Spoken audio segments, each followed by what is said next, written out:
Ladies and gentlemen, beautiful people of this planet, Mark and Eric here with you guys. You best believe it is another episode of League Unlock, and we alluded to it in a earlier episode. It didn't take long to come out, but it is the end of an era, not just in the LPL, but in the entire competitive scene, because one of the all-time greats, we're talking immediately dropped into the Mount Rushmore of League of Legends players, is retiring. It's Uzi. I said RNG needs to make some kind of post video about it. They did make a nice post, but Uzi not coming back in summer, and who knows if he's coming back ever again. And Mark, pretty much all of this is stemming from all the injuries that he's had to deal with throughout his career and other health concerns that we didn't even know about. Yeah, it's definitely a bittersweet end to the career for Uzi. A lot of people had hoped to be going out on a much higher note than we are here, but certainly is a career and accomplishments that deserve to be celebrated. But you're right, it is being cut short because of various injuries and conditions that we are just learning about, various injuries that we have known about for Uzi in the past, talking about, issues with his posture, issues with his shoulder, issues with his left arm, things of that nature have certainly been things that they've wanted to address in the past. But when you look now and they're talking about, Uzi has type 2 diabetes, that's something that we hadn't been informed about before. 23? And again, 23 years old. He's 23 years old. And a quick reminder, and even to people like myself who aren't maybe the perfect ideal of a jacked, fit person, it might be time selling yourself short. Might be time to hit up a couple of apples and, after 2 or 3 ranked games, maybe take a 15-minute walk and come back type of situation. Certainly important to remember these type of things when you're looking at what is going on with Uzi's situation. But man, it is certainly an end that is premature here, because there's no way when you look at these type of conditions, and if he didn't suffer from any of them, I think that we would absolutely be seeing Uzi continue his career. And it really does make you question or wonder. I don't know the behind the scenes as well in Korea or China as EU and NA, but the last few years now, we're talking almost 5 years, teams have kind of enforced this healthy lifestyle, heavy living, because of the sheer amount of hours guys are putting in practicing scrim solo queue. We know it's upwards of 10 hours. Like 10 is the low bar for a lot of these pro players. And the forced is a harsh word, but teams, you have to go to the gym a couple times a week. They have these personal chefs that are coming in so that the guys aren't just getting fast food delivered or going out to eat deep fried stuff every single day. They have these personal chefs where they're eating somewhat healthy. That encouraged lifestyle, I don't know if it's there in the LPL or even to the same degree in the LCK, which is crazy because they're so far ahead in every other category. Look, a top level organization like RNG, you better believe now absolutely has those things in place and has that level of staff. But when you look back to when Uzi's career started and how young he was and development years and how that works for the human body, you're thinking about these type of things and you're thinking about, I don't know if these type of things, having these personal chefs, having these type of, activity, physical activity schedules set out for these players that are spending so many hours sitting in front of a computer training. We didn't see this type of preparation or seriousness towards this aspect of life from the esports until maybe, again, 2-3 years ago. You might have seen the changes start to come through. And specifically, only really in the last year and a half or so that you've really seen teams and organizations make a stride for it. So that certainly is something that you could look at for the RNG side moving forward, and looking at maybe some of the past errors that would have happened in the handling of Uzi's career and health. And a lot of teams, it seems like now it's almost not really an option. It's like, it's probably not written in their contracts. I don't know how these contracts are written, but it's mandated by the team. And again, don't know fully any of the ongoings behind the scenes for any of the pro teams, and maybe this is something that RNG has done and Uzi just wasn't interested in it. Maybe he was interested in it and he just has some of these underlying health conditions that even when he was going out of his way to kind of prevent it, it wasn't the case. But even with him retiring, 23 years old, he's been playing pro 7+ years. That just speaks to how early he started. But I don't think it's out of the realm of possibility that he could come back when he's 25 years old, when he's kind of gotten these health issues more under control. Who knows if just playing less hours, a stretching regimen, a lot more time to the gym, a healthier diet, that might be all he needs for a year and a half or 2 years. You don't think Uzi could come back at 25? It's not like he's going to stop playing the game. Right. When you're looking at what's happened and how it's been described to us, how much time they spent in spring trying to get to a point of, taking some rest and trying different therapies to get Uzi back for summer and not having those results, that is something that causes a little bit of pause for me in the sense of, okay, this might be, we've already seen one split, didn't see the results. And now the question is it just needing longer amounts of time or more time sticking to certain regimens, diets, activities, things of that nature to be getting back and feeling better? Because when you talk about bouncing back and in a world where Uzi could come back at 25, you're right. He had started his career so young and so early and played for so long, and to this point at 23, that you're thinking of such a long career that you realize, look, he's got so much ahead of him, so much to still offer if he wants to, and if he's healthy, obviously, is the big thing. I think it's certainly possible. We've seen with the knowing of these type of conditions that have been listed, that yes, some time away and certain diets and activities can help you live a much fuller life and a life that is filled with a lot of the activities that you did before. But it's certainly not something that I would, feel very comfortable betting on as any type of situation. I absolutely hope and wish him the best, getting healthy, finding whatever he needs to do. But I would absolutely love for him to come back, even if it's a couple years. Come back when he's 26. That's still younger than Doublelift is right now. And having somebody like Uzi come back, you saw Forgiven got on a team after not playing for 2 full years. Obviously that went horribly, but Uzi is a completely different class. And just to have, if he came back in that kind of way, it would really help get rid of this stigma of, oh, you're 26 years old, you can't play League of Legends Pro anymore, you're washed up. Uzi would be a great candidate for that if we do get eventual Return of the King Uzi style, because you better believe that the talent and mechanical strength is still absolutely going to be there from Uzi, from everything that we've seen.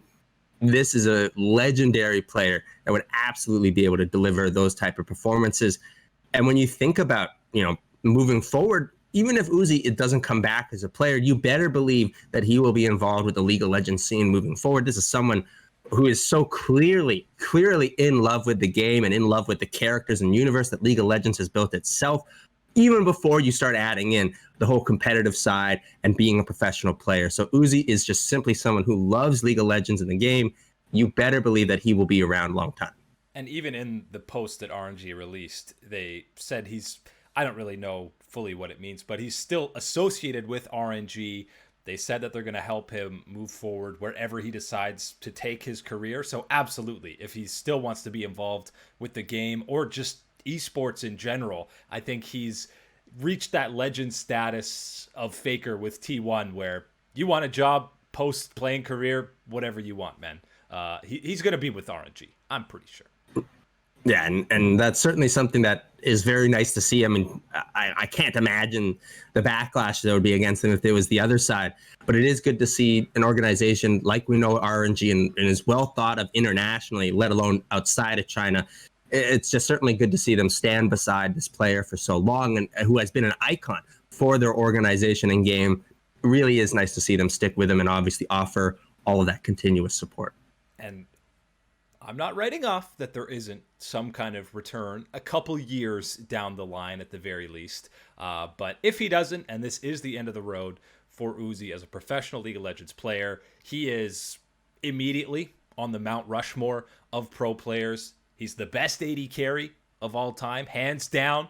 Sorry, Deft. I think it's got to go to Uzi. And I don't know if you can make an argument to convince me not putting him second all time, any role. Of course, Faker's one, but I think you're putting Uzi right behind him. To me, there is no second. There is no second other than Uzi. That is the only simple answer I can give you, because you're very right. At the very top, it's got to be Faker for almost everybody. But the level that Uzi plays at, you'd find people that would want to argue for Uzi to be the number one player, let alone number two. So that for me is instantly, that is the argument. Those are the only two that you could ever have at that high level. There have been a lot of fantastic players, a lot of players that have been, changed the way that we look at the game and the way that we talk about the game. But Uzi and Fake are absolutely the two most dominant, skilled players we have ever seen play League of Legends. And when you look back at all the times and all the amazing, stories and histories and plays that we have gotten from Uzi, it's important to remember that one of the things that I really, really enjoyed about him the most is that growth that he showed as a person. Because when you talked about all the skill, yeah, it was right there from the very get-go when he hit the scene, 13 years old. But man, you've watched everything else come through, 13, 16 years old from Uzi. He has grown, matured so much since that point in time. And you look at the past couple of years with RNG and the role that he would take on that organization with the squad, certainly is a nice sign of the growth that we saw personally from Uzi during his time on the esports stage. And I feel like the best way to gauge a player's impact on the scene is listening to other players talk about them. Obviously, everybody praises Faker. Anyone who plays mid lane post 2013 says, oh, I liked Faker, so I play mid. But look at all the pro AD carries who have talked about Uzi, right? You have Reckless, Double Lift, anyone who's ever laned against him saying he is what you strive to be. Anytime there's ever been an international ranking with Uzi at the tournament, he's number one on not just fans and analysts, but all of the pro players at the event as well. Even Perks made a video saying, I don't know if he was memeing or not, hard to tell with Perks, but you made this mid laner will swap to AD carry. Well, beautiful sentiment. Beautiful sentiment, Perks. It's an incredible story when you think of how Uzi played and just how exciting he was to watch play the ADC position. I think back to starting out watching League of Legends in a couple of seasons. Yeah, I knew these guys were obviously way more skilled than I would ever be or were at the time. But you think of someone like Uzi, and Uzi is kind of one of those first moments that I thought of, wow, like this is clearly someone that I could show my parents or even their parents and say that this guy has skills that are not achievable by the average person in a video game. Was one of those great things that he was so clearly better to able to show that level of skill. And secondly, I was fortunate enough to be in Shanghai for the semifinals of Worlds 2017. Got to see him in that legendary match against SKT, 5-time Galio for Faker. And why I'm bringing this up, because obviously it unfortunately ends in disappointment for RNG and Uzi, is just the home fans, the Chinese fans for Uzi there, and the reception that he got, the excitement and hype when he picked the Vayne in that signature game to come through and get that win in the series for RNG. It was so electric in that building. And that is one of those instances where a lot of people will question the value of being live at an esports event, given that it's played on computers and all these other type of things. That's one of those instances where I was glad to have been there in person, to pay that money, to be there in the stadium with a player like Uzi putting on a performance like that. I think that's one of those special memories that I look back of when I think of League of Legends. And that's obviously thanks to the performance and power of stardom that Uzi brought to the League of Legends scene in China. And that fame recognition is just another way, and the only other player that you can utter in the same breath as Faker is Uzi in China, internationally. Think of when he won MSI, and even then it wasn't the hometown Chinese fans that were chanting his name when he won, because they realized that was the first international title that he had won after so many runner-ups and top 4 finishes at these huge events. For him to finally win, the fans, I think that was in EU in 2018 in Paris, and even then they recognized, they love Uzi and just wanted success for him because his fan base is that huge. Hey man, people recognizing how great he is, and you bringing it up, that is one of my nice favorite memories, as well as Uzi, is that we did get to see that championship on an international stage come through for Uzi, picking up the MSI title there. That feels really nice to see something like that, because I know a lot of people, it's worlds or bust type of situation when you're talking about championships. Other than G2, I'm sure there wouldn't be a lot of people saying that MSI is super valuable. But to me, when I'm looking at Uzi's career and you're thinking of accomplishments, that is one that I actually look at with a lot of happiness when I think of him getting that title at MSI. And to me, that entire tournament, including any runs by Faker, that's the most dominant individual tournament that I've ever seen in League of Legends. He was everyone talking about that event. It was game after game. He would make multiple plays. He'd be up 30 CS at 15 minutes. And as soon as it hit 30 minutes, whenever there was a team fight, He played it perfectly and won the game. He was almost immaculate that entire tournament run. I don't know if we'll ever see that matched. I don't think we'll ever see that matched from the ADC position at the very least ever again. The king of all ADCs, Uzi. And I mean, his numbers are obviously insane. Back-to-back World Finals, completely different teams, which is still mind-boggling to me. 4 different players around him in back-to-back years. He did make the finals again after 2014, but semis in 2017, as you mentioned. He's only missed getting out of groups once, and that was actually the last time we saw him play, which is very sad that's the last memory we have of him, is not getting out of groups as Fnatic took them down. That's not the lasting image I want of Uzi. Come on. No, and especially when you're thinking about the history of that big time showdown matchup of the ADCs, Reckless versus Uzi, it had been Uzi very handily with that one in his time and time, Worlds appearances, everything. It was always in the favor of Uzi's squad. Just not at the very end. It was Reckless getting the best of him. And of course, that if you look it up, there's a great picture and how much it meant to Uzi and you know how sad he was to be bounced from that tournament at the time. And that to me was just one of those clear instances of how much a professional player cared and was driven to win these type of events. And it really gets across that message to the average person. Oh yeah, his passion was absolutely unmatched, and the competitive spirit. There's tons of crazy numbers you can look at for him. He was consistently first in the LPL to reach 1,000, 2,000 kills. And as he retires, he has the most kills competitively of any player, which is absolutely insane. 3,553 professional kills. That is absolutely insane. That's a few hundred more than guys like Rookie and Faker, who I think are probably the closest to getting to him. He has the most kills in Worlds history, even though Faker has played more games. It's absolutely insane. Almost over a 60% win rate in almost 700 games. And maybe the craziest stat to me is his career CS per minute average, 9.75, just under 10 for a career average mark. That's insane. It's incredible. And it's one of those things that makes me happy to think about when you think about Uzi, you think about the champions that he's played, you think about the legends of, you think about those legends of the game, and they all of them have one champion that you identify, and you see that champion, you're not even thinking of who's playing it, all these other things. You're thinking that's that champion that Faker played. That's Zed, that's Faker's champion. You're looking at Vayne. Faker has anytime like 3. You're seeing. Yeah, I was thinking about that when I was like, well, you could say Cassiopeia is there, and then Rise is up there, and Azir's pretty solid now. And like, yeah, there's a lot that you could go through for sure with Faker, but specifically, a lot of people will think of that big Zed outplay. With Uzi, it's real simple. It is that Vayne that everyone always thinks about Vayne when you're seeing him. And look, we've seen a lot of really talented Vaynes pop up in the bottom lane in China recently, especially someone like LWX is a strong Vayne player. And you better believe inspired by the man himself, Uzi, and the way that he played that champion.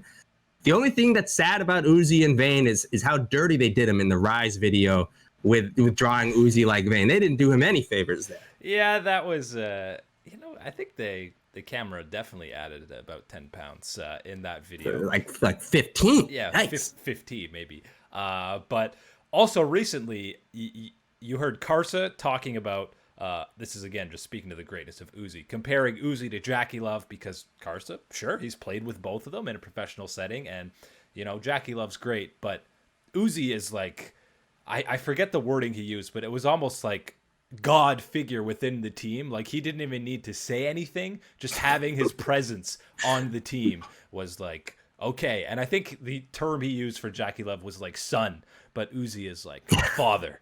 Yeah. He's right. That's exactly the way that you can put it, because you look at Jackie Love and you look at everything that he's done, and like one of the things that was talked about when IG won their championship is like, yeah, Uzi's been hyped, he's been the prodigal son, everything like that. Yeah, but Jackie Love is the one to come back with the world championship.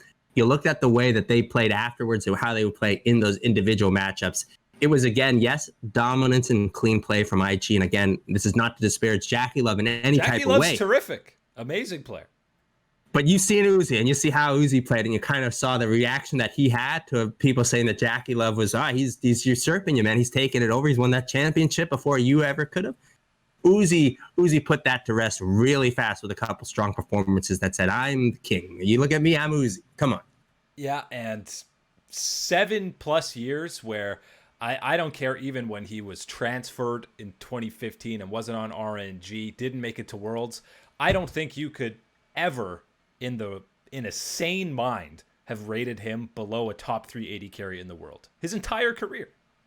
It's impossible to rate him that low. It would be just ridiculous. And when you think of even just advanced Furon from ADC, think about how he performed. And obviously, I know for fun and charity, all these type of things, but man, he's got a 1v1 championship under his belt as well. Uzi, for sure.